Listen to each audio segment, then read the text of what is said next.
पहले भी ये लेकर आए थे सर, ऐसे सर बोरिंग माहौल है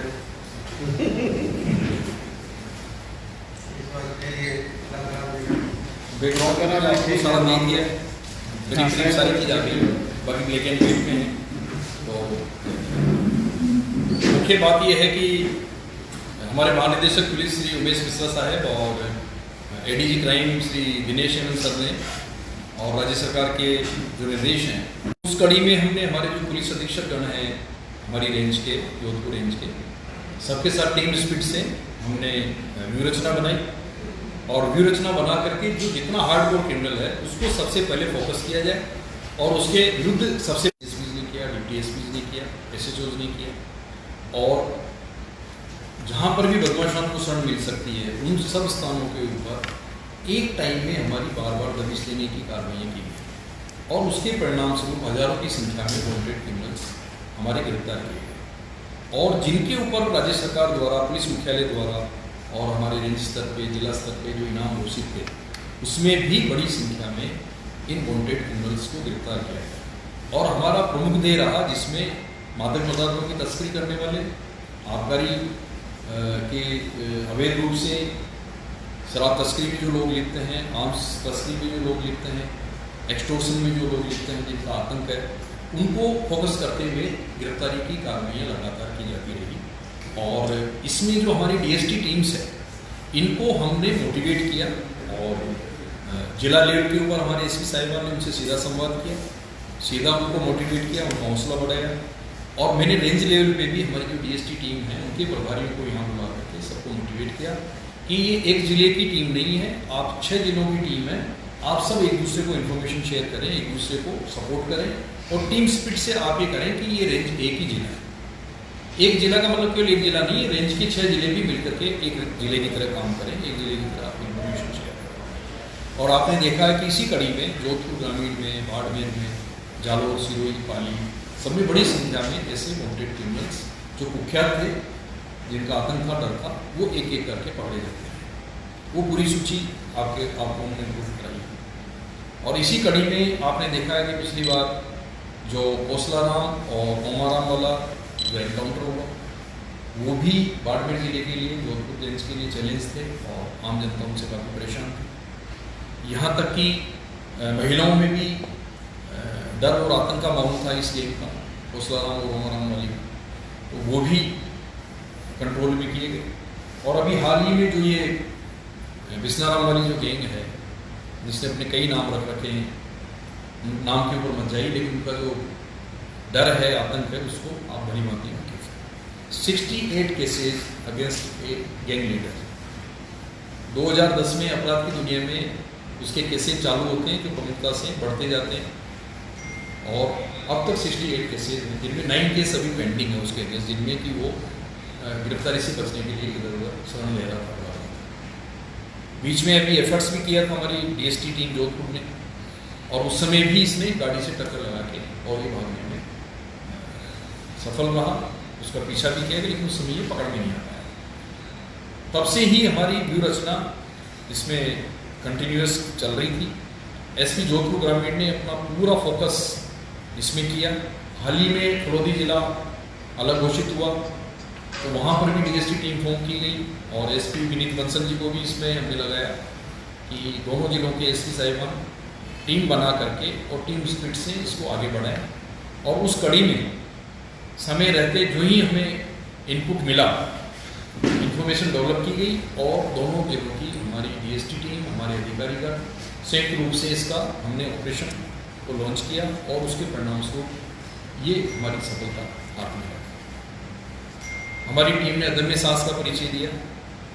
जो ही हमारी इन्फॉर्मेशन आई, वरिष्ठ अधिकारी सौरभ तिवारी जो एडीएसपी फलोदी हैं, इनको निर्देशित किया गया। इन्होंने दोनों टीमों के साथ, डीएसटी टीम्स के साथ, पुलिस की टीम्स के साथ, वहाँ के जो एसएचओज हैं उनको साथ लिया और आगे बढ़ते गए और इस प्रकार से ये आमने सामने की पोजीशन हुई, गाड़ी को हिट किया उसने और फिर पुलिस ने कवर करते हुए उसको पकड़ने में सफलता हासिल की। नाबालिग बच्चों का बताया सर, किस तरह से उनका यूज़ करता था?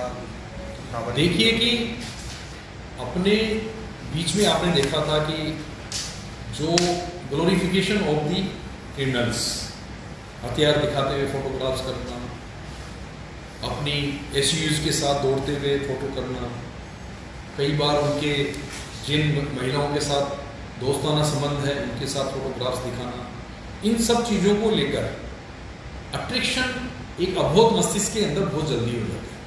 तो जो युवा पीढ़ी है जो उस एज में रहती है 16 से 18 के बीच की, उनको ये लगता है कि इनकी दुनिया इस प्रकार की जिसमें ग्लोरिफिकेशन है, नाम है, शोहरत है, पैसा है, और वो उसकी तरफ आकर्षित हो जाता है। कुछ समय पहले जो मूवीज़ आई उसमें भी आपने देखा होगा कि किस प्रकार से क्रिमिनल्स का दिखाया जाता है, किस प्रकार से गैंगस्टर्स आगे बढ़ते हैं, और उनको देख करके भी युवा मस्तिष्क के ऊपर प्रभाव पड़ता है कि किस प्रकार से ये लेविशली रहते हैं, लग्जरियस लाइफ जीते हैं, और किस प्रकार से इनका नाम और काम हो। तो ये जो युवा पीढ़ी की जो आपने बात बताई है, क्योंकि इस एरिया में आप ये मानते हैं कि मादक पदार्थों का सेवन करने की परिपाटी की चर्चा होती है कि लोड़ा चूरा है, अफीम है, क्योंकि यहाँ पे कल्टीवेशन नहीं है। कल्टीवेशन राजस्थान के कोटा, झालावाड़, भीलवाड़ा, बूंदी, बारां और मध्य प्रदेश के मंदसौर, रतलाम, नीमच, उन जिलों में होता है। वहाँ से अफीम, लोड़ा चूरा तस्करी के जरिए इस मारवाड़ प्रदेश में लाया जाता है, और उसको रोकना और इसके कंजप्शन को रोकना एक चुनौती होती है। डी एडिक्शन सेंटर भी इसीलिए चल रहे हैं। ये सारा एक बड़ा चैलेंज होता है, और उसके अंतर्गत जो है हमारा लगातार प्रयास रहता है कि इस सिंडिकेट में नए लोग नहीं जुड़े, युवा पीढ़ी इसकी और आकर्षित नहीं हो। इसलिए जब से हमारे यहाँ पे कोई भी नए पुलिस अधिकारी जब ज्वाइन करते हैं किसी भी पद पे, उनके सामने ये बड़ा चैलेंज होता है कि किस प्रकार से युवा पीढ़ी को मादक पदार्थों से दूर रखा जाए, और जो पूर्व में जो संलिप्त हैं इसमें गैंग्स, उनको किस प्रकार से कंट्रोल में किया जाए, किस प्रकार से उसको कानून के शिकंजे में पीछे डाला जाए। सर, कल की घटना में कोई दोनों तरफ से किस तरह की फायरिंग वगैरह हुई? नहीं, फायरिंग गाड़ी में कोई सामान नहीं आ गया, गाड़ी से टक्कर लगाई है, गाड़ी में कुछ उसके वेपन वगैरह मिले? नहीं, कुछ नहीं मिला। अच्छा सर, इसके साथ जो पकड़ा गया व्यक्ति है गोपाराम, उसका क्या ग्राउंड है, कौन है, क्या है, कहाँ का रहने वाला है? उसके बारे में भी डिटेल में इंट्रोगेशन चल रहा है, और क्रिमिनल केसेज उसका भी निकाला जा रहा है, जो साथी उसके साथ मिला है उस मामले में। अभी तो हमारा सीधा ये है कि चूँकि पुलिस पार्टी के ऊपर ऑन ड्यूटी उन्होंने टक्कर लगाई है, जानलेवा हमला किया है, तो हमारे पास अभी वो सबसे इम्पोर्टेंट केस है जिसमें उसको गिरफ्तार किया गया है, क्योंकि ऑन ड्यूटी पुलिस ऑफिसर्स की गाड़ी के टक्कर लगाना जान से मारने का प्रयास है।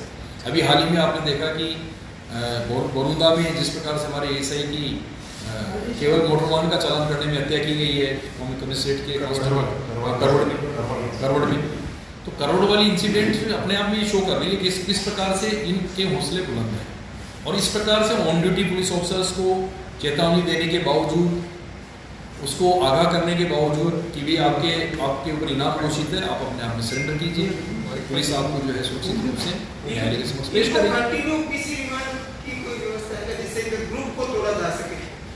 देखो, ये न्यायिक प्रक्रिया होती है जिसमें कोई भी मुलजिम जब अरेस्ट होता है तो हमें 15 डेज का रिमांड का अधिकार मिलता है, जो कि न्यायालय के समक्ष हम रिक्वेस्ट करते हैं कि हमारी ये केसेज पेंडिंग है और आप हमें इसका पुलिस अपेक्षा का रिमांड दीजिए, ताकि जो पेंडिंग केसेज हैं और जो इनकी गैंग है उसके बारे में डिटेल में इन्वेस्टिगेशन करके और सूचना संकलित करके और इस गिरोह में जो भी लोग लिखते हैं उन तक पहुँच सके, उनको भी कानून के। अच्छा सर, ये विश्नाराम कहाँ जा रहा था, कैसे पुलिस को इनपुट मिले, किस जगह एग्जैक्ट कहाँ पे हुआ?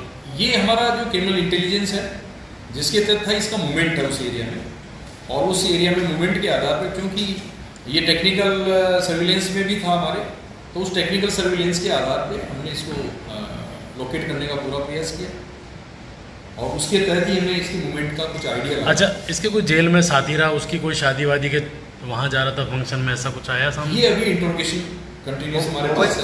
मोबाइल मिला सर उसके पास में? मोबाइल से जो कॉल डिटेल में कुछ लोगों के जो नाम आते हैं, हाँ, वो अभी तो वो कुछ तो थोड़ा उसके ऊपर काम चल रहा है सर। जैसे विश्नाराम काफी लंबे से वांछित था, क्योंकि जो भी मोबाइल है तो उसके आधार पे भी जो पूरा जो कॉल चार्ट है, उसका सारी चीज़ में टेक्निकल जो एक्सपर्ट्स हैं उसके पूरा हम रखेंगे। अभी पहला दिन है, उसके बारे में जो भी उसकी कुंडली है वो आपके सामने पूरी कुंडली रखी जाएगी। काफी समय से वांछित चल रहा था ये, ठीक है, और डे टू डे इसके सोशल मीडिया पे इसके पोस्ट आते रहते थे, तो मौसमली जो जानकारी मिलने की लगातार उसी क्षेत्र में था, ये उसी लोहावट होता है, फलोदी होता है, सब घूमता रहता था। तो इतना क्या समय लगा इसको लेकर, या कल अकेला था या क्लास गैस नहीं थी, जो इतने दूर नहीं पकड़ने के बाद में जो घटना हुई है, देखिए मानचित था और हमेशा उसके लोकल में ही रही है लगभग। देखिए कि हमारे रेंज में कितनी बड़ी संख्या में मुलजिम वांटेड है जिनके ऊपर हमने नाम घोषित किया, और जो ही हमारे पास इनपुट आता है तो उसको फॉलो करके और हमेशा प्रयास किए जाते हैं। आप देखिए कि बाड़मेर के मुलजिम का इनपुट भी यदि हमारे पास आए कि कौशलाराम और ओमाराम का मूवमेंट है, तो भी हमने उसका पीछा करके, हमने क्या बताया कि हमारी रेंज एक यूनिट है, हमारे लिए पूरी रेंज यूनिट है जिसमें पाली, जालोर, सिरोही, जैसलमेर, बाड़मेर, जोधपुर। अब चूंकि रेंज हमारी 7 तारीख से अगस्त से अलग अब हुई है, तो हमारी टीम में भी 5 जिले हैं जिसमें फलोदी है, बालोद है, तो हमारी इंफॉर्मेशन शेयरिंग हाईएस्ट लेवल की है। उसमें भी आप देखिए कि बाड़मेर की टीम और जोधपुर की टीम दोनों ने संयुक्त रूप से प्रयास किया। इसमें भी आप देखिए कि हमारी जोधपुर ग्रामीण की टीम और फलोदी की टीम दोनों ने मतलब प्रयास किया।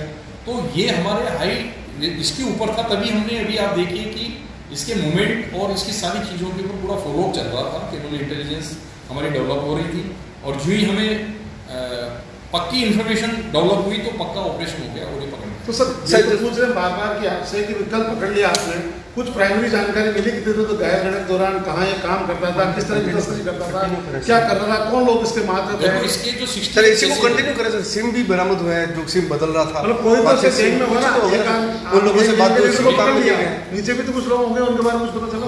हम आपको बताएं कि पूरी डिटेल्स है, इसकी जो नो केस पेंडिंग है। अरे सर हम ये कृष्णा राम जी के बारे में नहीं पूछ रहे, हम इससे आगे की प्रोग्रेस क्या की, वो आगे की प्रोग्रेस के लिए टाइम ये तो आपने प्रेस नोट दे दिया। अभी केवल आप देखिए कि कितना सा टाइम हुआ है, और वो हमारे पास है, पूरे 15 दिन हमारे पास रहने का हम पूरा प्रयास करेंगे। सर सिम का हम चाह रहे हैं, कोई नेताओं के नाम भी जुड़े हुए हैं, वो सिम यूज कर रहा था, किनसे सपोर्ट ले रहा था, कई सारी चीजें ये सब चीजें सिम का। अगर इस प्रकार की कोई भी इनपुट होगा, सर पिछली बार लाकर हमने पकड़ के लाए थे, वो रनिंग कर रहा था, ट्रक में चल रहा था, बस बदल रहा था, हर 1 घंटे बाद में वो मूवमेंट हम जो घोरी में कवरेज कर रहे थे, तो वो हर 1 घंटे बाद में मूवमेंट चेंज कर रहा था। तो इस बार जो सिम चेंज किया, मैं आपको ये आश्वस्त कर सकता हूँ कि इस हार्डकोर क्रिमिनल की नेट में, गैंग में यदि संलिप्तता किसी की पाई जाएगी तो उसके खिलाफ सख्त कार्रवाई की जाएगी। कहीं पर भी किसी को बख्शने का कोई प्रश्न ही नहीं उठता है। बस ये है कि टाइम जो लगेगा वो हमारा इंटरोगेशन का टाइम अभी इज अंडर ट्रीटमेंट। सर फिर एक साथ ही क्लियर करें। अब आप देखिए कि छपे जो ही ट्रीटमेंट से हमारी ट्रीटमेंट से जो ही हमारी रिक्शा में आएगा, बिल्कुल हमारी जो टीम है वरिष्ठ अधिकारी, एक पॉइंट में ऐड कर दूं। हाँ मनोज जी, आपका जो सवाल है ना कि इतने दिनों से नहीं पकड़ा जा रहा है, उस पर मैं क्लियर कर दूं कि पहले भी जैसा कि आप लोगों को ध्यान में होगा कि 2-3 बार हाल में ही हमारा इससे इनकाउंटर हो ही रखा है। प्रयास तो रेगुलर चल ही रहे थे, उसमें कभी उसकी किस्मत ज़्यादा अच्छी काम कर रही थी। इस बार जो ग्राउंड की जो टीम थी फलौदी की, उन्होंने ज़्यादा अच्छा व्यू रचा और थोड़ी हमारी किस्मत बेहतर रही, तो इसलिए इस बार पकड़ा गया। बट अदरवाइज तो रेगुलर प्रयास चल ही रहा था। आपको ध्यान में है कि कुछ महीने पहले भी हमारी टीम से फायरिंग हुई थी। उस दिन इसका एक कोई मुर्गा पकड़ा गया था और ये भाग गया था, एक दिन और टक्कर लगा था। ये तो लगातार चल रहा था प्रयासों में कभी क्रिमिनल का किस्मत ज्यादा साथ देता है, कभी पुलिस का साथ दे देता है। तो इस बार नहीं, हमारा लक और प्लानिंग बेटर था। हम तो ये ग्राउंड में जो टीम थी उन्होंने बहुत अच्छा काम किया। प्रयास है यादव जी, हम आपके प्रयास से संतुष्ट हैं। हम ये कह रहे हैं कि उसका भगवान कौन जी के, अरे हम वही बता रहे हैं, बाकी भगवान उसके कौन से भगवान है जो उनकी तकदीर बदल रहे थे इतने सालों से, इतने महीनों से। वो उस भगवान का खुलासा करो ना जो मोबाइल में छिपे हुए हैं। जैसे गोली का भी था।